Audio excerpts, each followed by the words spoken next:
Pak Zen.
Waalaikumsalam. Kita masih menunggu Pak Zen ya? Eh, Penguji satunya lagi katanya Prof. Selamat diganti Pak Zen. Oh, jing. Kayak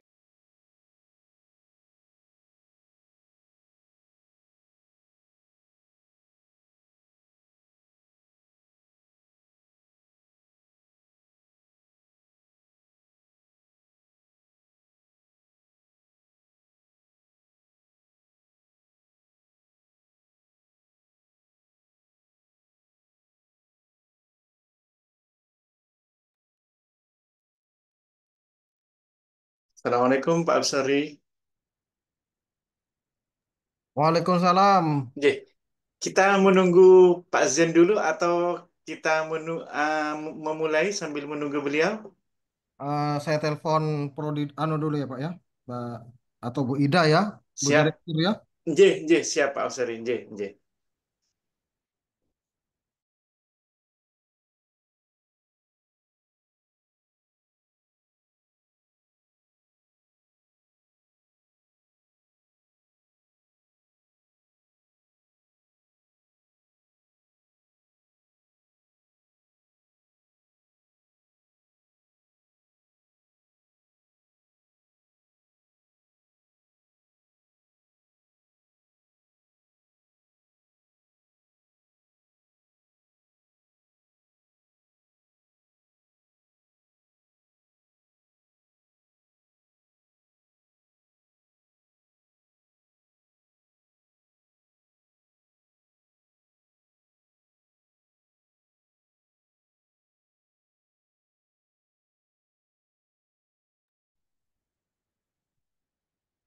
Bapak Miftah, barusan saya telepon Pak Zain, suruh mulai dulu nggak apa-apa.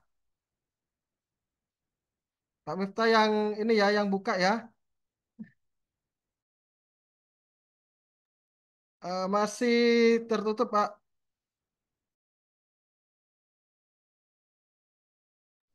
Masih di mute, Pak. Iya, maaf. Baik, selamat pagi Bapak Ibu. Yang terhormat Bapak Absori Fit- Fitri ya. Maaf, Bapak Dr. Absori Fitri. Yang terhormat Bapak Zen yang akan menyusul, kemudian yang terhormat Mbak Wahyu Widya Ningsih. Hari ini kita akan menguji saudari Ibu Wahyu Widya Ningsih. Sehat? Sehat, Sehat, Pak. Ibu? Ya, Sehat, Pak. siap ya? Insya Allah siap. Siap. Oke. Baik, Assalamualaikum warahmatullahi wabarakatuh. Salam sejahtera untuk kita semua. Kita akan memulai ujian proposal eh, tesis dengan judul Kepastian Hukum Penarikan Pajak Kepemilikan Kendaraan Bermotor. Penguji ahlinya Bapak Dr. Absari Fihri, kemudian pembimbing satu Profesor Dr. Selamat, kemudian pembimbing dua saya sendiri. Baik, Ibu Wahyu Dianingsih punya waktu 15 menit untuk mempresentasikan proposalnya. Kemudian nanti akan disusul pertanyaan, konfirmasi atau tanggapan dari penguji ahli, kemudian pembimbing satu dan pembimbing dua. Terima kasih. Silahkan bisa dimulai atau mau berdoa dulu, Bu Wahyu?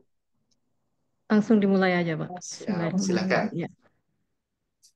Mohon izin untuk share screen. Silahkan.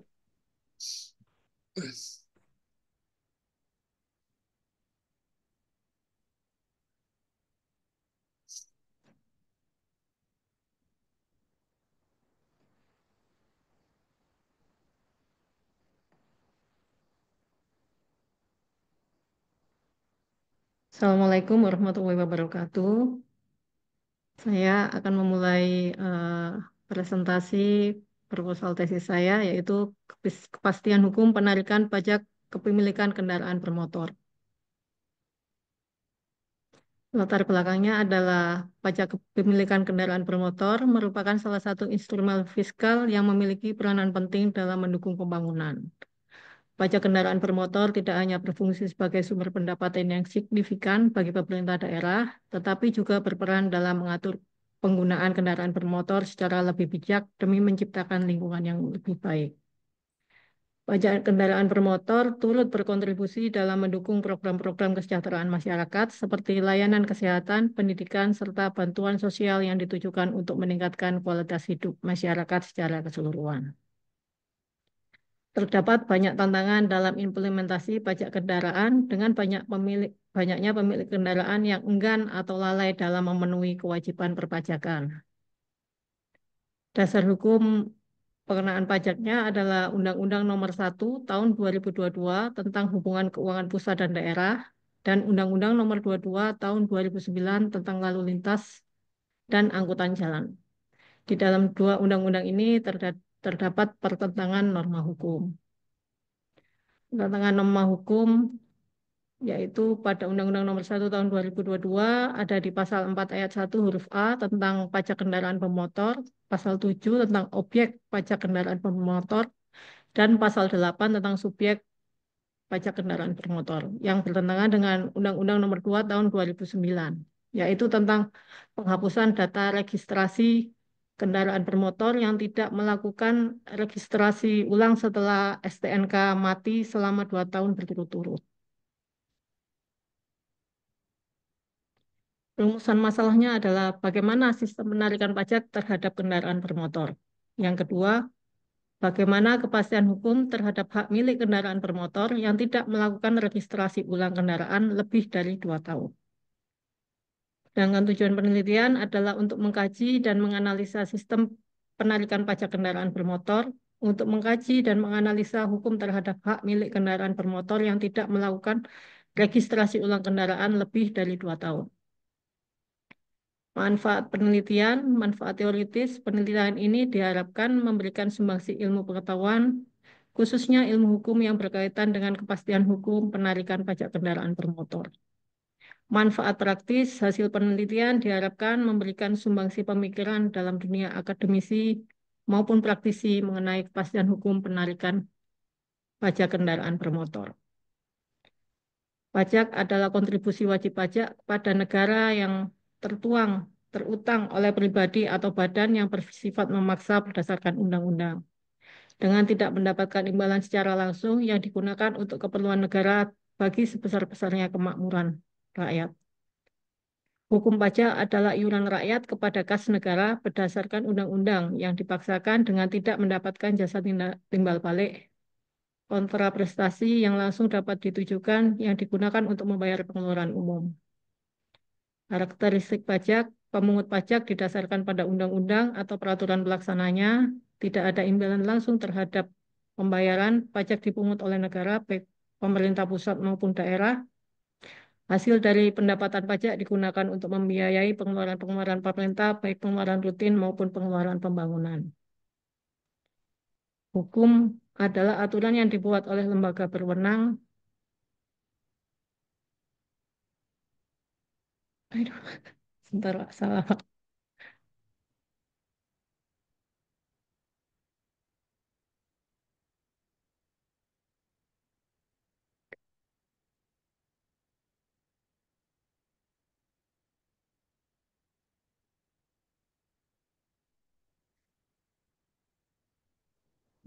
Ya.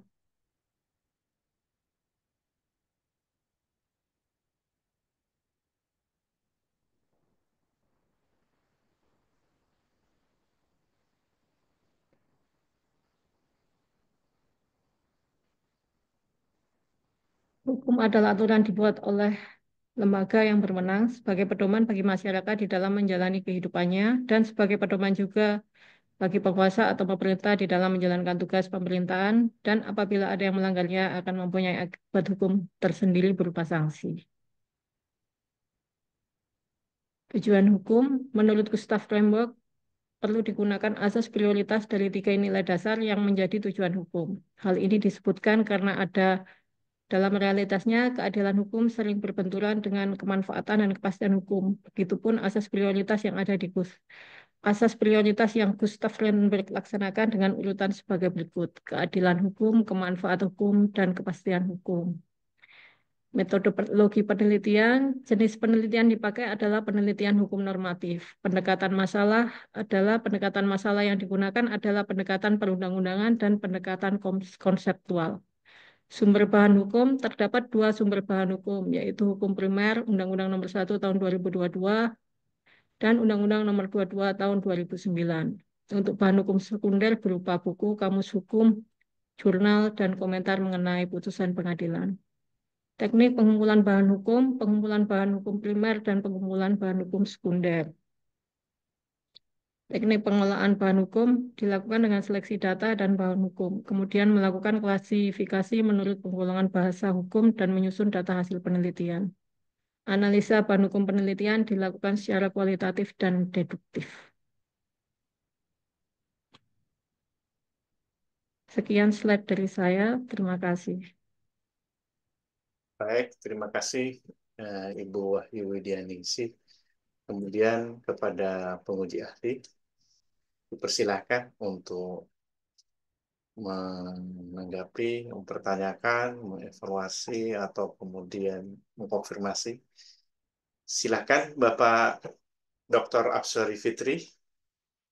Waktu saya berikan seluas-luasnya pada Baik, jenengan. baik, terima kasih Bapak Ketua Munir. Eh, ini ketemu lagi di sini, Bapak. Betul. Pernah ketemu di Wiraraja, tapi Waktu ke Jogja saya nggak ketemu lagi dengan Bapak sudah. Oh, Ya, ini. jarang ketemu ya Pak ya. Padahal sering Ini. sering melakukan apa perjalanan ke Jogja. Wah, mampir Pak. Kalau nggak mampir jenengan Itu sama Pak Zen itu Pak. Pak Zen kapan? nggak Oh, bawa-bawa saya Pak. oh ya. Iya, itu jalan sendiri kalau Saya ke Jogja. saya sudah ketemu di Jogja. Oh iya, Pak Zen udah ketemu dengan saya lama malah hujan-hujan, berhujan-hujan ya Pak Zen ya. Iya, itu jalan-jalan sendiri. Hujan-hujan lagi. Jalan-jalan sendiri saya nggak dibawa Pak sama Pak Zen. Baik. Siap. Baik, terima kasih Pak Miftah Munir. Saya Mohon Pak. izin Pak Zen ya bertanya duluan atau Ya, mungkin monggo. masukan. Sebenarnya bukan bukan beberapa pertanyaan sih, mungkin masukan saja kepada Pak ini apa Ibu Wahyuni ya, Ibu Wahyu ya. Wahyu Widianingsih. Iya Bu Wahyu. Oke Bu Wahyu. Pak. eh, ada beberapa hal ya mungkin bisa Bu Wahyu apa namanya itu di apa ya dijawab. Ini kan viral ya baru-baru ini ya Bu Wahyu ya apa ya Iya, Pak. setelah undang-undang apa itu perampasan aset ya. Malah Eh, kalau di mana itu di di Bangkalan. iya di Madura lah kalau saya lihat Iya, di Madura rame iya, itu Pak. malah apa namanya Iya, perampasan kendaraan bermotor iya, itu. iya, betul, Pak. Oke, saya ingin nanya nih, em, kenapa Anda milih perundang-undangan dan konseptual pendekatannya, Ibu? Perundang-undangan. Ah, Iya, ah. Pak. Karena Terus kan, kenapa kenapa pakai normatif juga? Ini anu ya. Kenapa pakai normatif juga? Kenapa nggak menggunakan yuridis empiris gitu menurut saya gitu loh, Bu.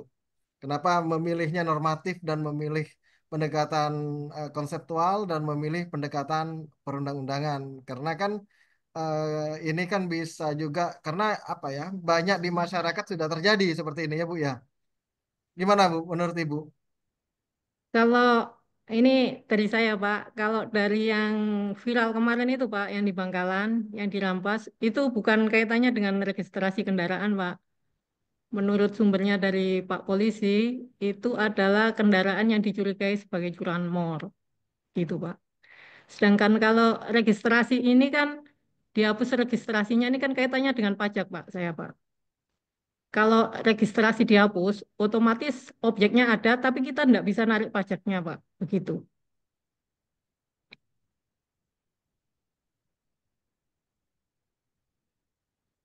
Oke, baik Bu.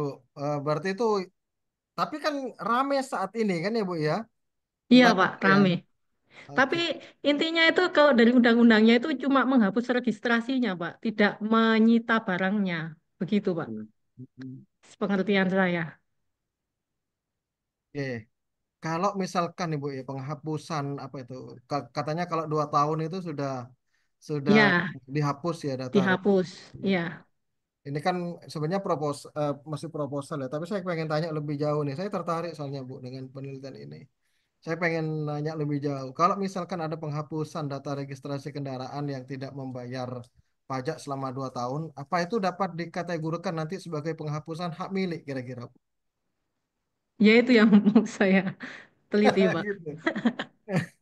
Gitu ya. Karena nanti kan itu jadi ketidakadilan gitu Pak. Ya Pak, kalau registrasinya dihapus kan dia tidak membayar pajak. Tapi dia kan sepedanya masih dimiliki, jadi masih bisa dipakai kemana-mana gitu Pak kendaraannya.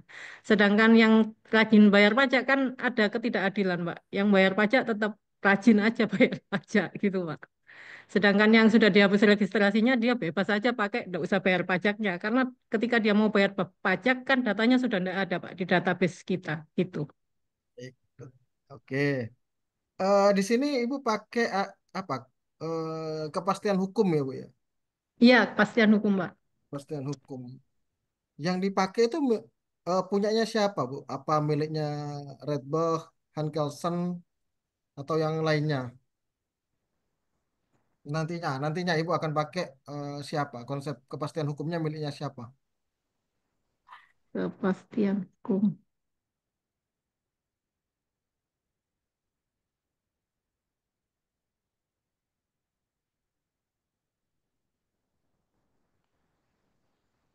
Miliknya Red Bull kayaknya, Pak. Oke, nanti pakai miliknya Redbah ya. Oke, Iya. bagus itu. Ya.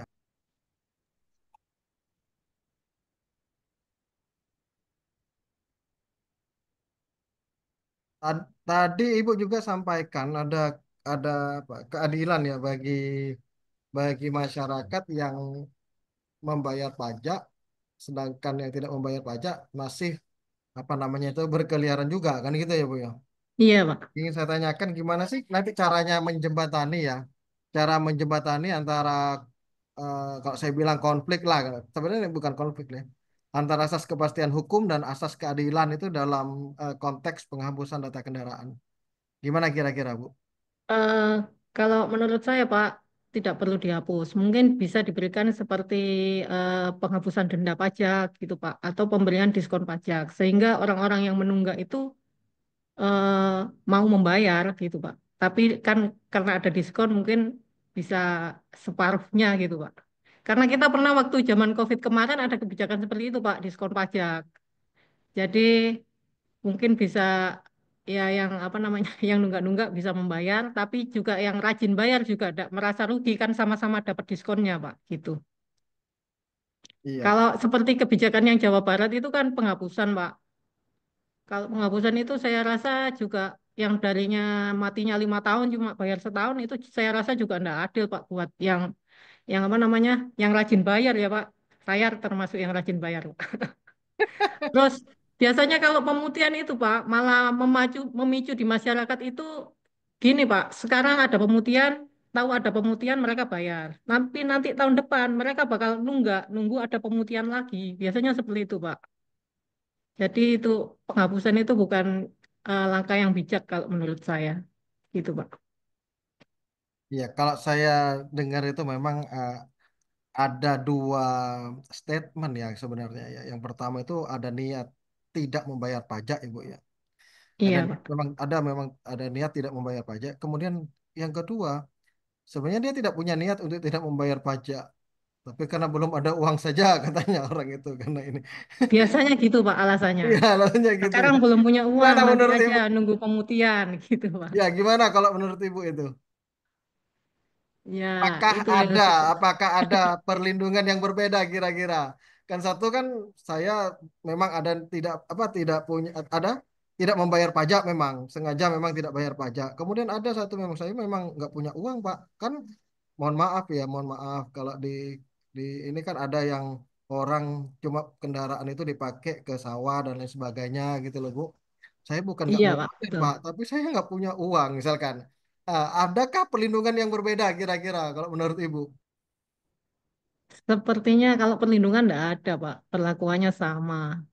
Cuma kalau giat-giat dari kantor saya ini, Pak, biasanya kita tiap bulan itu ada kegiatan operasi gabungan, Pak. Itu menyisir wajib-wajib pajak yang nunggak pajak. Tapi kita nggak menilang, Pak. Kita cuma memberikan apa ya peringatan aja supaya segera dibayar gitu. Cuma karena yang viral kemarin itu, Pak, yang dari Bangkalan, seminggu ini kantor saya rame terus, Pak, penuh. Semua pada bayar pajak, Pak. Ada yang satu orang bayar sampai 3 kendaraan gitu ada, Pak. Iya, iya. Efektif. Ya. Kira-kira dengan itu efektif nggak, Bu? Kalau menurut Ibu? Ya, efektif, Pak. Cuma ya di aturannya kan kita ndak ada yang mengambil itu, Pak. Menyita itu kan ndak ada, Pak. Oke, baik. Cuma Ya. menghapus data registrasi aja. Gitu, Pak. Oke, saya eh, cek itu ya sudah di mana itu di judul ya. Kalau judul itu mungkin ditambahkanlah apa namanya itu dasar hukum yang menjadi fokus kajian juga ya. Kemudian Di judul ya, Pak. ya, kemudian juga kalau rumusan masalah yang pertama itu juga loh, Bu. Kalau rumusan masalah yang pertama itu terlalu terlalu sederhana lah kalau menurut saya bagi mahasiswa S2. Jadi perlu untuk apa namanya? Perlu untuk dipertimbangkan lagi agar lebih apa ya? Lebih wah lah gitu ya, Bu ya. Baik, Pak. Kemudian nanti di pendekatan juga ya Bu ya. Di pendekatan itu kan Ibu pakai pakai pendekatan perundang-undangan satunya konseptual ya. Iya, Kemudian Pak. pendekatan perundang-undangan itu itu perlu dijelaskan lebih rinci lagi metode analisisnya seperti apa.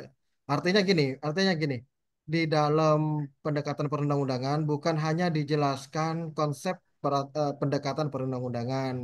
Di dalam pendekatan konseptual juga tidak serta-merta menjelaskan konsepnya atau cuma apa yang mendefinisikan, bukan. Tapi pendekatan tersebut itu harus dijelaskan juga mau digunakan untuk menganalisis permasalahan yang mana dijelaskan. Misalkan pendekatan perundang-undangan. Nanti dijelaskan pendekatan ini peneliti gunakan untuk menganalisis apa gitu loh Bu, permasalahan yang mana. Oh, iya, Pendekatan Pak. Baik, Pak. konseptual juga dijelaskan. Jadi tahu dua pendekatan itu digunakan untuk apa saja. Gitu loh Bu. Baik, Pak.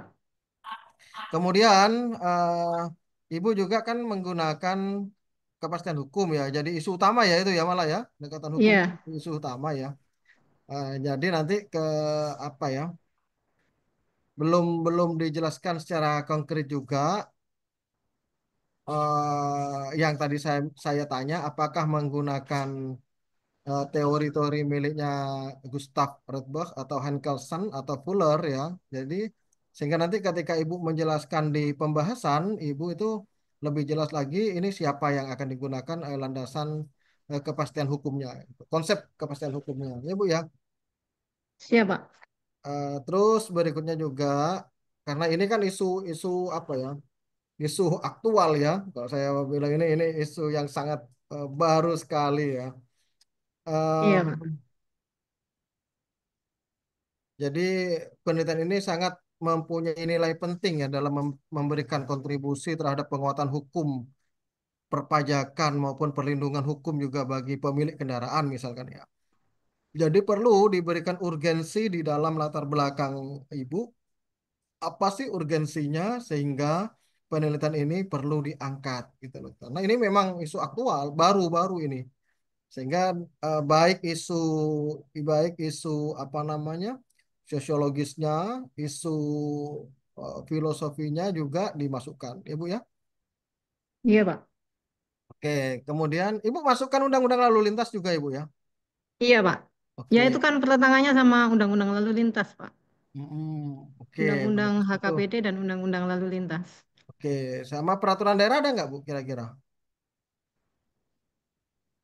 Nggak ada, Pak. Belum.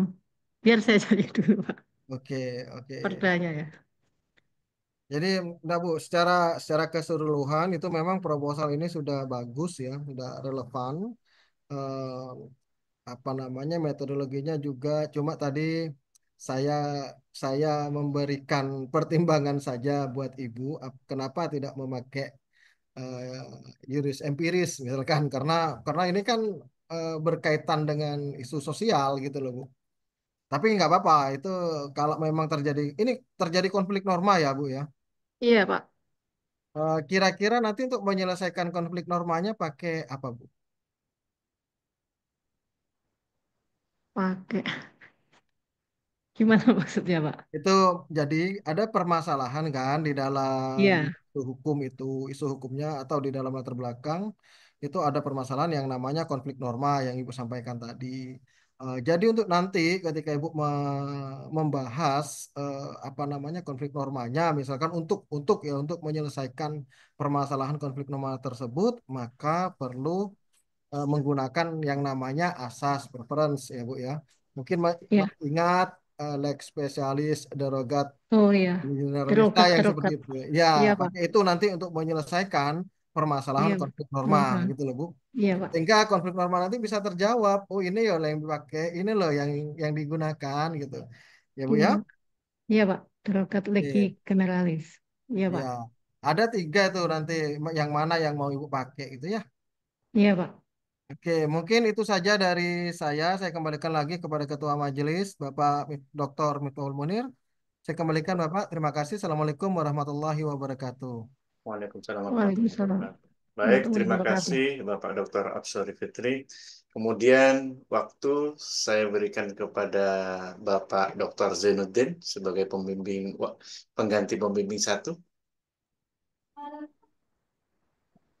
Terima kasih sebelumnya saya sampaikan kepada yang terhormat Bapak Dr. Miftahul Munir dan juga mohon izin Bapak Dr. Absoril Fitri sudah mengawali diskusi awal dengan baik ya. Ada beberapa hal yang penting disampaikan dan menjadi pemantik diskusi berikutnya ya. Saya mau melanjutkan apa yang disampaikan oleh Dr. Absolil tadi ya. Iya, Pak. Bu Bu Wahyu, Bu Pak. Wahyu ya Bu Wahyu masih semangat ya mendengarkan ya. Iya, Pak. Ya, Bu Wahyu. Eh, saya sering diskusi sama Bu Wahyu ini di kelas ya. Jadi kita lanjutkan di sini Bu Wahyu ya. Eh, betul yang disampaikan oleh Pak Absolil. eh, ide mengangkat topik ini dalam sebuah penelitian tesis itu berawal dari mana, Bu Wahyu? Ide mengangkat topik ini menjadi penelitian itu sampean dari mana ya? Terinspirasi dari apa gitu? Dari ya dari banyaknya tunggakan pajak dan adanya aturan penghapusan registrasi tadi, Pak. Memang itu masih belum dilaksanakan ya, Pak. Tapi sudah apa? Kalau kita itu kan sekarang ini kan Undang-Undang HKPD itu kan pajak dari kendaraan bermotor itu, Pak, langsung masuk ke kabupaten kota sebesar 66%. Itu langsung masuk ke kas kabupaten kota. Jadi pendapatan kayak Kabupaten Sumeneb ini, Pak, menjadi lebih kecil, Pak, dari kendaraan bermotor itu. Kalau sebelumnya adanya UU HKPD, eh, pajak kendaraan bermotor itu ada porsi namanya pemerataan, Pak. Jadi ada dana pemerataan. Jadi semua kabupaten kota dapatnya hampir sama, walaupun wilayahnya besar atau kecil, objeknya banyak atau objeknya sedikit gitu, Pak. Nah, kalau sekarang ini Sumeneb ini termasuk yang objeknya sedikit, Pak. Jadi pengaruh ke PAD-nya Sumeneb, Pak, mengecil. Dengan berlakunya UU HKPD ini, yang kota besar semakin besar dapat pajaknya, sedangkan yang kabupaten kecil-kecil semakin kecil, Pak. Dan nanti kalau ada penghapusan, maka akan semakin berkurang objek yang bisa ditarik pajaknya, Pak. Begitu. Jadi pendapatan asli daerah kabupaten akan semakin kecil, gitu, Pak. Nah, itu kan kalau dari ceritanya sampean ini kan menggambarkan ada hubungan ya. Ada hubungan dari apa yang akan diberlakukan dengan apa yang sudah terjadi duluan. Iya, Benar betul, nggak? Pak. Betul. Iya kan? Ini belum diberlakukan efektif, tapi kok terjadi duluan hal-hal yang sampean ceritakan tadi. Iya, Makanya kemudian muncul ide ingin diangkat dalam sebuah penelitian tesis, ya kan? Makanya tadi Dr. Absoli itu bilang, kenapa harus penelitian hukum normatif? Padahal ceritanya sampean itu banyak hal-hal yang sifatnya empiris. Sampean berangkat dari hal-hal yang sampean temui di lapangan gitu kan. Nah, iya, itu ya hal-hal yang ditemui di lapangan itu kan hal-hal yang sifatnya empiris, tetapi itu bagus, Bu. Artinya apa? Hal-hal yang terjadi di lapangan itu mengkonfirmasi apa yang dirumuskan di dalam undang-undang yang akan diberlakukan ya. Sehingga harapannya nanti bisa apa namanya menganalisis ya, bisa menganalisis eh, sejumlah pasal-pasal yang dianggap itu potensi bermasalah gitu ya di kemudian hari di lapangan gitu kan. Kalau itu iya, mau Pak. dijadikan ya kalau itu mau dijadikan sebagai penelitian hukum normatif ya. Jadi sampean sudah tahu duluan gitu. Sebelum ini efektif berlaku, sampean sudah tahu duluan. Ya, ada potensi nanti ada beberapa ketentuan di dalam undang-undang itu yang problem gitu kan. Nah, itu bagus ya.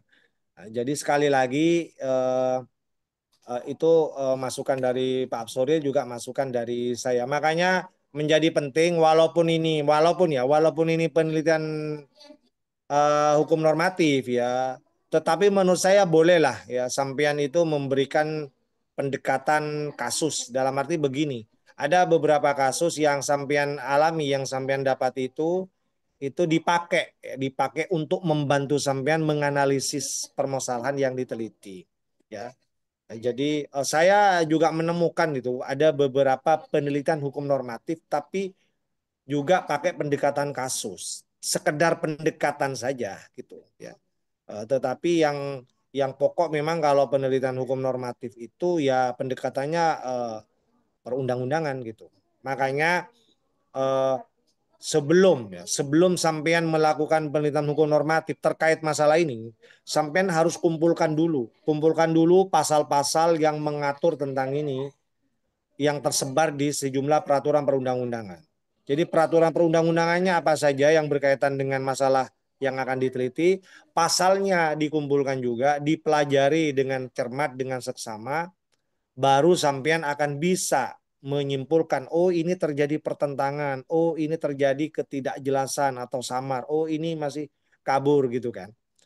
Itu bisa Anda simpulkan, bisa Anda temukan isu hukum seperti itu kalau sampean sudah mengidentifikasi sejumlah pasal-pasal yang tersebar dalam sejumlah peraturan perundang-undangan yang mengatur tentang itu. Nah, saya berharap Anda sudah melakukan itu. Makanya tadi Pak Absoli tanya, undang-undang apa saja yang terkait masalah ini, ya kan? Ada nggak perdanya, ya kan? Ada nggak hubungannya dengan undang-undang lalu lintas misalnya, ya? Itu semuanya diinventarisir, ya. Kemudian pasal-pasal yang mengatur tentang itu juga apa namanya dikumpulkan. Itu yang pertama. Kemudian yang kedua Bu Wahyu, kalau Anda mengatakan ada sementara ini kan sampean kesimpulannya isunya itu ada pertentangan ya. Iya, Pak. Nah, kalau ada pertentangan norma itu, penorma hukum itu, menurut pendapat saya ya, itu harus mengatur hal yang sama, Bu. Jadi dikatakan bertentangan kalau ada pasal atau peraturan perundang-undangan yang mengatur hal yang sama. Ya. Jadi hal yang diatur itu sama, sehingga kemudian ini terjadi pertentangan gitu loh. Tapi kalau tidak mengatur hal yang sama, saya khawatir itu lex spesialis. Lex spesialis. Oh, ini khusus mengatur ini, oh ini khusus mengatur itu gitu loh. Iya kan? Nah, tapi kalau mengatur hal yang sama ternyata betul-betul bertentangan, ya bisa kita mengatakan ini tak terjadi pertentangan norma. Coba diteliti kembali, ya, pasal yang dianggap bertentangan itu mengatur hal yang sama tidak? Itu penekanannya yang perlu saya sampaikan, ya. Nah, itu. Kemudian yang saya kasih contoh misalnya ya Bu ya, kasih contoh misalnya tentang usia anak, ya. Nah, itu dikatakan bertentangan kalau mengatur hal yang sama. Misalnya undang-undang yang satu mengatakan usia anak itu 18 tahun ke bawah, ya. Sementara undang-undang yang lain enggak. Jadi 16 boleh. Boleh gitu kan. 16 tahun itu boleh. Ya, boleh menikah misalnya. Jadi dianggap sudah dewasa itu kan gitu kan. Itu mengatur hal yang sama. Kalau misalnya nanti misalnya ada yang mengatakan itu sama enggak ya? Satunya bilang 16 boleh, ini enggak boleh masih anak itu. Anak itu 18. Ya, kalau masih di bawah 18 dia masih anak, enggak boleh melakukan perbuatan ini, perbuatan enggak boleh. Ya kan? Itu maksud saya. Itu yang kedua. Kemudian yang ketiga Bu Wahyu, coba dibuka anunya judulnya Bu Wahyu. Enggak, judulnya tak dibaca saja kalau misalnya nggak ada apa-apa tadi. Kepastian hukum penarikan pajak kepemilikan kendaraan bermotor. Nah, iya kan. Nah, coba Anda sudah baca teori tentang kepastian hukum itu tulisannya siapa saja yang Kepastian sampean hukum. pernah baca? Ya, Yang saya baca ya baru yang ini, Pak. Yang Lundberg tadi, Pak. ya, ya itu ada loh beberapa pendapat atau teori yang menjelaskan tentang kepastian hukum ya. Nah, secara sederhana Bu Wahyu, ya. Iya, Pak. Yang pasti itu kan hukumnya Bu Wahyu ya. Iya, Pak. Nah, hukum itu menunjuk apa? Karena ada yang memahami kepastian hukum itu berdasarkan undang-undang saja Bu Wahyu. Dianggap ada kepastian hukumnya kalau diatur dalam undang-undang gitu loh, maksudnya. Iya.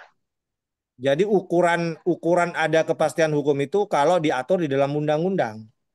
Nah, sekarang pertanyaannya, kalau di dalam undang-undang itu kemudian tidak diatur atau samar-samar, ya kan misalnya. Apakah kemudian kita bilang nggak ada kepastian hukum, biarin aja itu nggak ada hukumnya gitu maksudnya? Enggak. Enggak kan? Enggak kan? Karena begini Bu Wahyu, kita berharap ada undang-undang selengkap-lengkapnya, sejelas-jelasnya, sedetail-detailnya, sesempurna-sempurnanya itu kan sulit Bu. Ya kan? Makanya antara undang-undang yang satu dengan yang lain itu saling menjelaskan, ya kan? Undang-undang dijelaskan oleh PP dan seterusnya ke bawah itu, ya kan? Iya. Nah, Iya, itu Pak. dalam rangka untuk memberikan kepastian-kepastian ya supaya lebih jelas gitu kan. Nah, jadi sekali lagi kalau kita belajar di berbagai literatur itu perkembangan tentang teori kepastian hukum itu tidak lagi sebatas kepastian menurut undang-undang ya. Sangat mungkin di dalam undang-undang itu tidak setegas-tegasnya secara eksplisit disebutkan ya, tetapi mohon maaf, tetapi itu tetap ditemukan hukumnya, Bu. Buktinya apa ditemukan hukumnya? Lah, para petugas hukum itu tetap bisa memberikan keputusan kok. Petugas hukum itu bisa memberikan kepastian hukum walaupun ini kurang jelas, walaupun ini dianggap bertentangan, tetapi di dalam praktek petugas-petugas hukum itu sudah bisa memberikan kepastian hukum. Ya. Jadi walaupun ini dianggap kurang jelas atau bahkan bertentangan, tetapi petugas hukum itu bisa melaksanakan loh, tetap bisa melaksanakan, gitu. Ya, nah, itu Iya, Pak. penting juga dipertimbangkan. Jadi sekali lagi boleh Ibu memahami kepastian hukum itu menurut undang-undang boleh. Itu sudah umum itu memahami kepastian hukum dengan perspektif itu. Tetapi ke depan ya ada juga perkembangan baru tentang kepastian hukum itu tidak hanya sebatas menurut undang-undang ya. Menurut kebiasaan yang dilakukan oleh para petugas hukum, para penegak hukum yang sering misalnya saya tidak tahu ya di bagian pajak itu apakah pernah terjadi membuat keputusan-keputusan yang itu memang tidak diatur setegas-tegasnya ya, serinci-rincinya, tapi dia mampu ya menemukan hukumnya gitu loh dan tetap bisa melayani masyarakat yang taat bayar pajak itu. Ya kan? Itu kan kepastian hukum juga, iya kan? Itu maksudnya. Nah, itu kemudian yang terakhir Bu Wahyu, betul katanya Dr. Absol tadi, coba nanti diperiksa kembali tentang rumusan masalahnya ya. Saya ingin rumusan masalahnya itu sedikit meningkat dari skripsi ya. Jadi walaupun ini normatif tapi ada temuan yang agak signifikan lah gitu ya. Apalagi saya tahu Ibu itu memang kompeten ya menulis tentang ini karena saat ini Ibu kan memang berada di bidang itu ya kan. Ibu kan di Bapenda ya Bu ya. Iya, Pak. Betul, Pak. Di Bapenda Jawa Timur ya. Nah, Iya. Ibu punya akses yang sangat baik terhadap apa namanya dokumen-dokumen, data-data, bahan-bahan hukum terkait masalah ini. Saya berharap ada temuan yang bisa menjawab permasalahan yang lagi viral-viral saat ini gitu kan. Betul Bu, itu masyarakat tuh perlu diedukasi. Ya, masyarakat tuh memahaminya, itu disita itu barangnya loh Bu.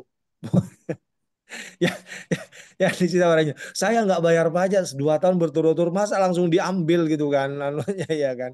Padahal tadi ada konfirmasi dari Ibu tidak begitu, tetapi itu Iya, Pak. dihapus ya, Dihapus data registrasinya, registrasinya. data Iya. registrasinya dihapus ya kan. Barangnya tetap Iya. bisa dimiliki, ya Bisa kan dimiliki, dimiliki, Pak.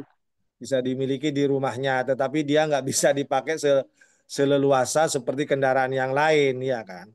Jadi Iya, seperti itu. betul Ya, Pak. itu penting, Bu. Di apa namanya di edukasi juga masyarakat tuh. Karena jujur masyarakat umum itu kok kesimpulannya cepat seperti itu ya, Ya, gitu. kalau viral kan. Karena viral, Pak. Ya, itu yang di Bangkalan kemarin, Bu ya. Iya, di Bangkalan, Pak. Di Bangkalan. Di Sumeneb Kejadiannya. nggak terjadi, Bu, yang begitu. Enggak, Di cuma Sumeneb ya nggak. sama takutnya, Pak. Jadi di ketakutannya sampai ke Sumenep gitu, Pak. Ya, Jadi bayar pajak kemarin itu semua. kemarin Pak Kapolres itu ke rumah saya. Pak Kapolres yang baru itu kemarin ke rumah Iya, saya. Pak. Ngobrol-ngobrol nyambung ke masalah itu. Pak Zen, kemarin saya kedatangan mahasiswanya sampean itu. Kenapa saya bilang? Itu audiensi ya minta kejelasan masalah itu, main sita-sita begitu kan. Dia sempat cerita seperti itu. Ya saya bilang dijelaskan saja, wong itu mahasiswa itu kan sebenarnya menyuarakan apa yang dipahami masyarakat banyak. Ya kalau memang perlu diluruskan, diluruskan saja Pak Kapolres. Saya bilang kayak gitu itu. Jadi mereka memahaminya itu polisi main sita itu. Padahal bukan tugasnya, Iya, bukan. tidak ada hubungannya dengan pajak kok main ini katanya gitu kan. Ya itu kan mereka itu memahaminya dari opini masyarakat umum, saya bilang gitu. Belum tentu juga mereka tahu. Apalagi yang demo atau yang audiens itu kan bukan orang fakultas hukum juga, bukan mahasiswa hukum kan. Gitu. Nah, nah, ini sekelas mahasiswa loh, Bu. Ya, apalagi Iya, Pak. masyarakat awam itu. Orang masyarakat awam itu kan mudah terpengaruh dengan yang viral-viral. Walaupun tidak tahu langsung disimpulkan sendiri gitu, Bu ya. Gitu. Baik, Tapi saya ini senang. viralnya berefek baik, Pak. Ya, ya betul. Kita sebagai akademisi malah menurut saya ini bisa ya merespon perkembangan baru ini ya, dengan apa namanya dengan mendiskusikannya, menganalisisnya dan menuliskannya dalam penelitian. Sehingga kita bisa berkontribusi menjawab permasalahan-permasalahan yang viral-viral itu.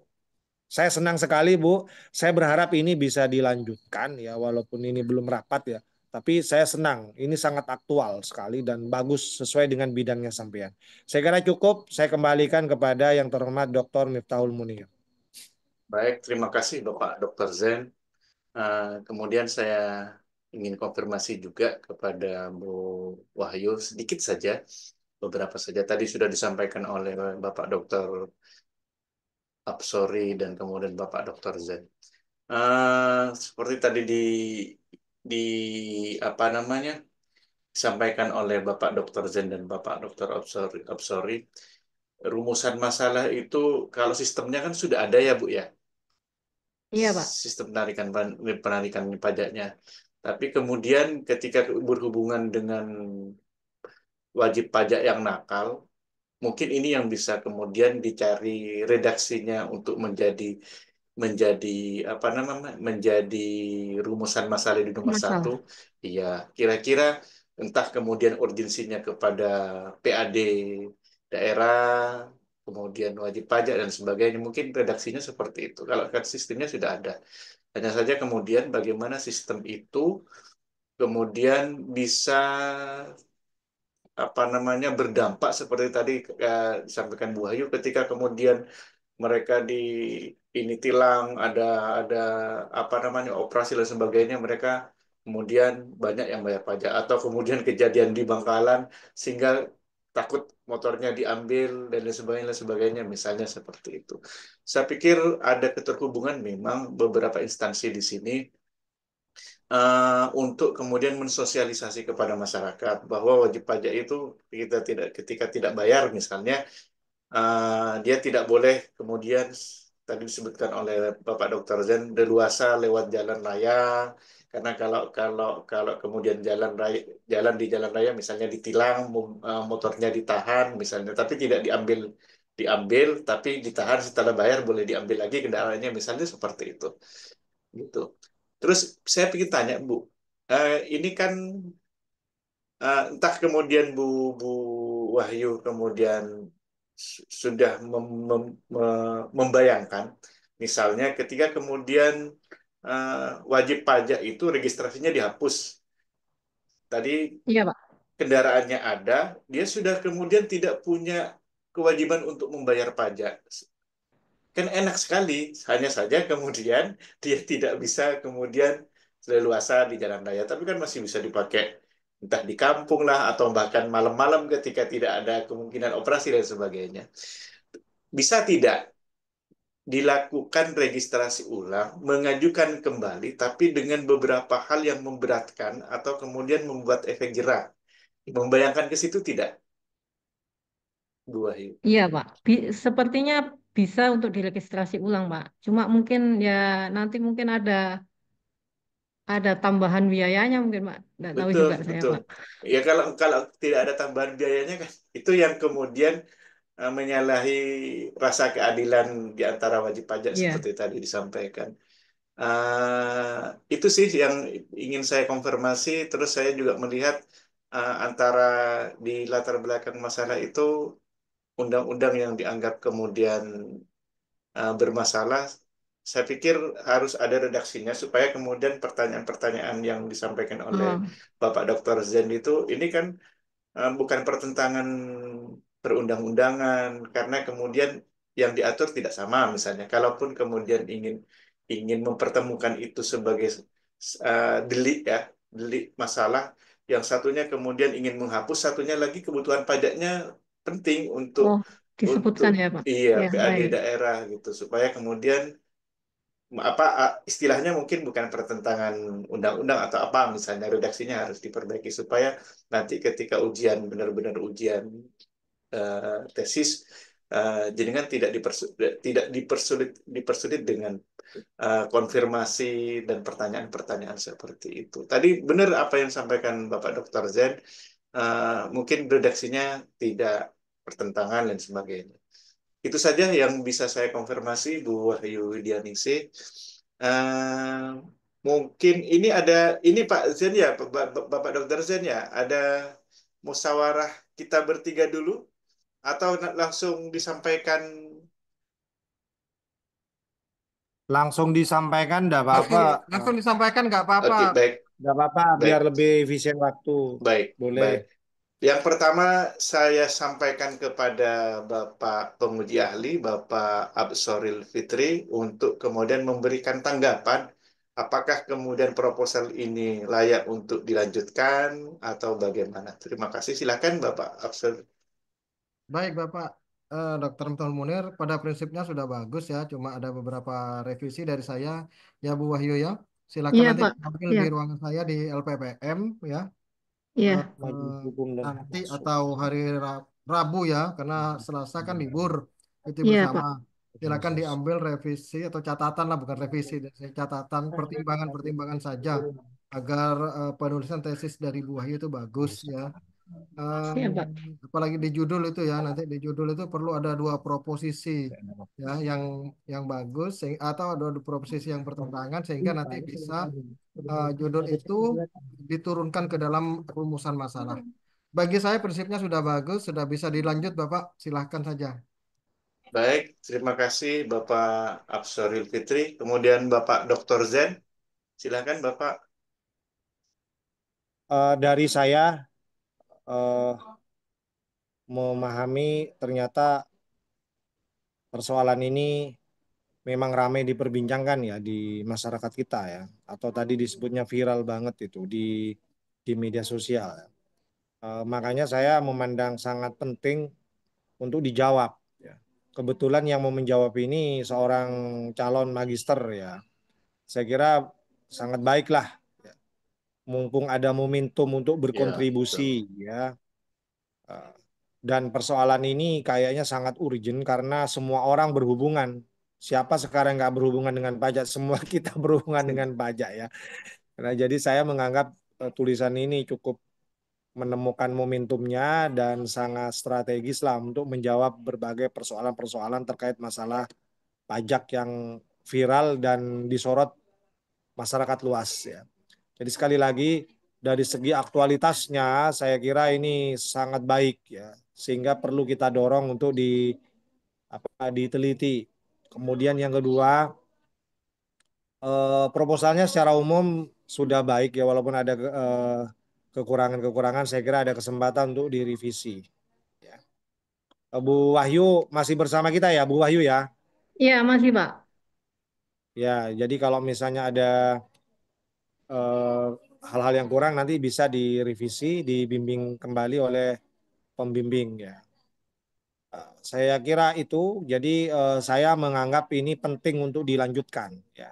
Walaupun saya bukan pembimbingnya, tapi saya sangat tertarik dengan masalah ini dan saya support kepada Bu Wahyu untuk bisa menuliskannya dalam sebuah penelitian tesis. Seperti itu, Bapak Ketua Majelis, saya kembalikan kepada Bapak untuk dilanjutkan. Baik, baik, terima kasih Bapak Dr. Zen. Saya kemudian menambahkan, saya juga setuju sama seperti Bapak Dr. Absoril, Bapak Dr. Zen. Ini perlu diangkat, momentumnya baik, kemudian supaya juga memberi sosialisasi kepada masyarakat tentang yang viral di luar itu tidak sengeri eh, yang ada di aturan-aturan. Seperti ini bagus sekali. Baik, begitu. Terima kasih Bapak Dr. Afsaril, Bapak Dr. Zen, bahwa tesis ini sangat penting untuk dilanjutkan karena momentumnya memang pas, Alhamdulillah. memang pas. Dan kemudian supaya viral-viral yang tidak benar itu kemudian juga membuat masyarakat tenang dengan tesis ini akan terbantu secara pragmatis karena memang tujuan dari tesis ini seperti itu. Baik, bisa kami tutup Bapak Dr. Afsoril dan Bapak Dr. Zen? Baik, terima kasih. Siap, Bapak. Baik, kami tutup dengan Bu bacaan. Wahyu ada yang mau disampaikan enggak Bu Ya, Wahyu? ya betul, betul, betul. Silakan Bu Wahyu. Ya, saya sampaikan terima kasih Pak. Sudah diberi kesempatan untuk melanjutkan tesis ini. Nanti saya mohon bimbingannya kepada Bapak-Bapak semua. Kepada Pak Zen juga tidak apa-apa kan Pak, walaupun bukan pembimbing saya. Siap, siap Bu. Ya. Baik, terima kasih. Selamat pagi. Kami tutup Sama-sama. dengan bacaan Alhamdulillah. Assalamualaikum warahmatullahi wabarakatuh. Salam sejahtera untuk kita semua. Waalaikumsalam warahmatullahi wabarakatuh. Salam. Terima kasih Pak. Terima kasih semuanya. Terima Sama-sama. kasih Bapak Dr. Seril, Bapak Dr. Zen, Bu Wahyu. Sama-sama. Selamat Bu Sama-sama. Wahyu. Ya, Iya Pak. lanjut, ya lanjut. Nanti Iya Pak. kita Siap. diskusi. Ya. Iya Pak. Mohon izin saya keluar Bapak Ibu. Baik, Bapak Dr. Iya. Zen, saya juga mohon izin.